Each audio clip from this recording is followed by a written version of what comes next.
সালামু আলাইকুম। আজকে আমরা কুমিল্লাতে এসেছি। কুমিল্লার হচ্ছে ত্রাণ তৎপরতা আমাদের চলছে। এই যে এখানে ত্রাণ রয়েছে কুমিল্লার, এখান থেকে ত্রাণ হচ্ছে আমরা ভাগ করে দিয়েছি, বিভিন্ন টিমে ভাগ করে দিয়েছি। এখানে হচ্ছে জড়ো হচ্ছে এবং আমরা হচ্ছে যত বিভিন্ন প্রান্ত থেকে বিভিন্ন প্রাইভেট কোম্পানিও হচ্ছে বিভিন্ন ত্রাণ দিচ্ছে আমাদেরকে। এগুলো হচ্ছে যাওয়ার অপেক্ষায় রয়েছে। যখনই হচ্ছে আমরা সেল গঠন করে দিয়েছি। যারা আপনারা ত্রাণ দিচ্ছেন, আপনাদের কাছে অনুরোধ থাকবে, আপনারা জেলা প্রশাসকের সাথে সমন্বয় না করে আপনারা আগে জেলা প্রশাসকের সাথে সমন্বয় করবেন। জেলা প্রশাসকের সাথে সমন্বয় করে তারপর হচ্ছে আপনারা ত্রাণটি সরবরাহ করবেন। প্রথমে হচ্ছে আপনারা জেলা প্রশাসকের কাছে জানাবেন। নতুবা যেটা হয় যে আপনারা যদি জেলা প্রশাসকের কাছে না জানান, একই এলাকায় দেখা যায় একাধিকবার ত্রাণ চলে যায়। অন্যদিকে যেগুলো প্রান্তিক জনপদ রয়েছে, সেই প্রান্তিক জনপদগুলোতে ত্রাণ পৌঁছায় না। সেজন্য আপনাদের যে কাজটি করতে হবে সেটি হচ্ছে যে ফেনীতে যখন যাচ্ছেন, আপনি আগে ফেনীর জেলা প্রশাসকের সাথে আগে কথা বলবেন। ফেনীর জেলা প্রশাসক উনি টিম করে দিবেন। আপনি যদি আমার আগের পোস্টটিতে যান, সেখানে দেখেন আমরা কিন্তু এখানে টিম করে দিয়েছি। পুরো বুড়িচংকে আমরা দুইটা উপকেন্দ্রে ভাগ করেছি। পুরো বুড়িচংকে একটা হচ্ছে ভরাসার উপকেন্দ্র, আরেকটি হচ্ছে কালিকাপুর উপকেন্দ্র। ওই দুটি উপকেন্দ্র থেকেই হচ্ছে আমাদের ত্রাণ কার্যক্রম পরিচালিত হবে। ওই দুটি উপকেন্দ্র থেকেই আমাদের যে ত্রাণ কার্যক্রমটি রয়েছে এই দুটি উপকেন্দ্র থেকে পরিচালিত হবে। এবং হচ্ছে আমরা সেল গঠন করে দিয়েছি চারজন করে। আপনারা যদি দেখেন সেল গঠন করে দিয়েছি, যাতে করে প্রান্তিক পর্যায় পর্যন্ত, গ্রামগুলা পর্যন্ত দেখা যায় একাধিকবার ত্রাণ পাচ্ছে, আরেকটা পক্ষ ত্রাণ পাচ্ছেই না। আমরা যারা শহর থেকে যাই, রাস্তার পাশে যারা দাঁড়িয়ে থাকে, আমরা তাদেরকে ত্রাণ দিয়ে চলে যাই, যেটি হচ্ছে আসলে আলটিমেট আমাদের যে গোলটা রয়েছে সেই গোলটাকে সার্ভ করে না। সেজন্য আমরা যেটি করছি, আপনারা যেটি করবেন, আপনারা পুরো জেলাকে বা বন্যা আক্রান্ত যে অঞ্চলটি রয়েছে অঞ্চলটিকে আপনারা উপকেন্দ্রে ভাগ করে ফেলবেন। একটা উপকেন্দ্রে, যেমন আমি 12টা গ্রাম দিয়ে একটা উপকেন্দ্র করেছি, অর্থাৎ একটা উপকেন্দ্রের মধ্যে সবগুলো ত্রাণ যাবে। সেখান থেকে 12টা গ্রামে সেখানের প্রতিনিধিরা হচ্ছে ত্রাণগুলো দিয়ে আসবে। 12টা গ্রামে, টোটাল 12টা গ্রামে ত্রাণগুলো দিয়ে আসবে। আমাদের এই যে ত্রাণের গাড়িগুলো যেগুলো রয়েছে এগুলো অপেক্ষমান। এই যে ত্রাণের যে গাড়িগুলো রয়েছে সেগুলো প্রয়োজন অনুযায়ী আমাদের রিকোয়ারমেন্ট যখন পাঠাবে উপকেন্দ্রগুলো থেকে, রিকোয়ারমেন্ট যখন আসবে ঠিক তখন আমরা হচ্ছে এই ত্রাণের গাড়িগুলো হচ্ছে পাস করে দিব। এবং আমাদের কিছুক্ষণ পরে 5টা গাড়ি আরও অ্যাড হবে। এগুলো হচ্ছে অপেক্ষমান রয়েছে। কিছুক্ষণ পরে আমরা প্রত্যন্ত যে এলাকাগুলো রয়েছে, আমরা প্রত্যন্ত এলাকাগুলোর প্রতি আমরা জোর প্রদান করছি, যাতে করে একাধিকবার যেন একটা এলাকায় ত্রাণ না চলে যায় এবং প্রান্তিক পর্যায় পর্যন্ত যেন আমাদের ত্রাণ কার্যক্রমটি আমাদের পৌঁছায়। প্রান্তিক পর্যায় পর্যন্ত, একদম প্রান্তিক পর্যায় পর্যন্ত।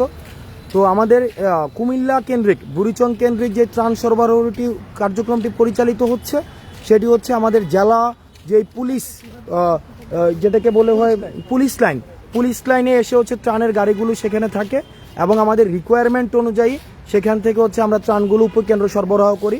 আমরা 2টা উপকেন্দ্রের মধ্যে 24টা গ্রাম আমরা ভাগ করে দিয়েছি এবং সেটাতে আমরা হচ্ছে ভলেন্টিয়ার সেট করে দিয়েছি। সেই ভলেন্টিয়ার হচ্ছে সেই উপকেন্দ্রগুলো থেকে আমাদের হচ্ছে ত্রাণ পৌঁছে দিবে।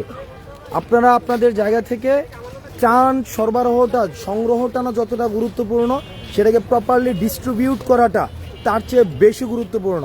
আমাদের প্রপারলি ডিস্ট্রিবিউট করতে হবে।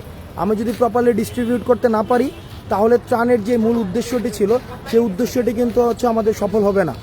সেজন্য ত্রাণ সংগ্রহ সাথে ত্রাণ হচ্ছে আপনারা হচ্ছে প্রপারলি ডিস্ট্রিবিউটের দিকে মনোযোগ দিবেন।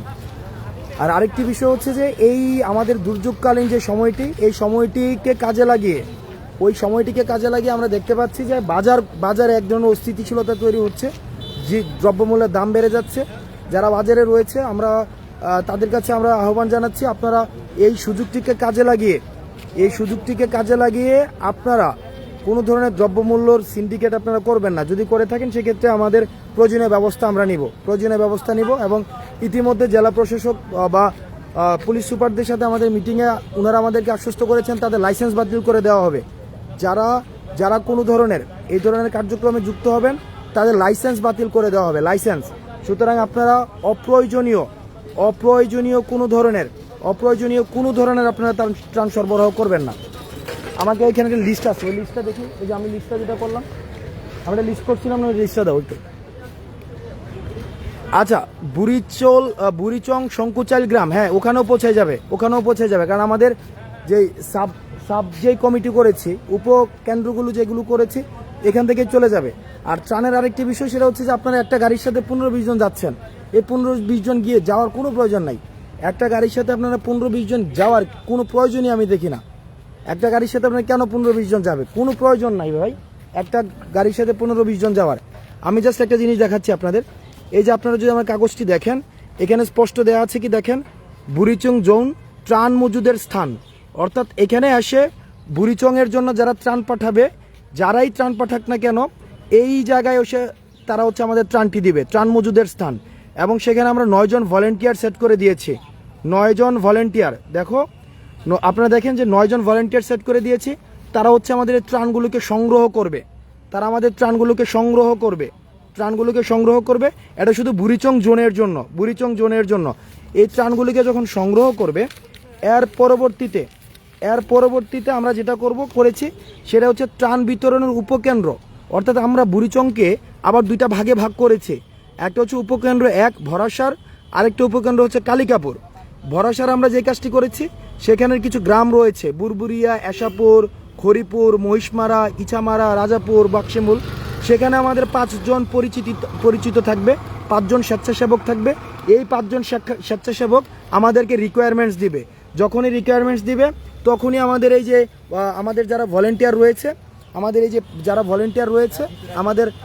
এখানের যারা ভলেন্টিয়ার রয়েছে, তারা আমাদের ত্রাণটি হচ্ছে আমাদের এই যে ভরসার উপকেন্দ্র 1-এ পাঠিয়ে দিবে।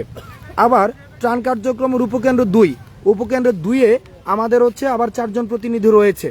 এখন আমরা সেটাকে আমরা জেলা প্রশাসকের সাথে আমরা সমন্বয় করছি। আপনারা দেখেন আমরা নিজের দায়িত্বে সেটা করছি না, আমরা জেলা প্রশাসকের সাথে আজকে মিটিং করেছি।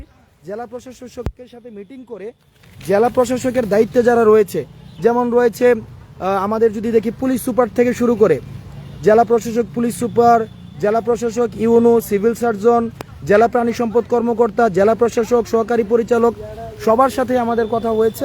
এবং সবার অংশগ্রহণের মধ্য দিয়ে আমরা চাই এই যে ত্রাণের যথাযথ ডিস্ট্রিবিউশনটা হোক। কারণ ত্রাণের যথাযথ ডিস্ট্রিবিউশন যদি আমি না করতে পারি, ত্রাণ আমি যতই সংগ্রহ করি না কেন, আলটিমেটলি আমরা ত্রাণ যে উদ্দেশ্যে সংগ্রহ করছি সে উদ্দেশ্যটি কিন্তু সফল হবে না। এখন বুড়িচংয়ে যারা রয়েছেন, আপনাদের প্রতি আহ্বান থাকবে, আমরা ইতিমধ্যে পাবলিশ করে দিয়েছি আমাদের ভলেন্টিয়ার্সদের নাম। আপনারা ভলেন্টিয়ার্সদের সাথে যোগাযোগ করবেন। যেই গ্রামে ত্রাণ লাগবে আপনারা আপনাদের উপকেন্দ্র অনুযায়ী আপনারা যোগাযোগ করবেন। আপনাদের উপকেন্দ্র যোগাযোগ করলে যথাসময় সেই ত্রাণটি পৌঁছে যাবে।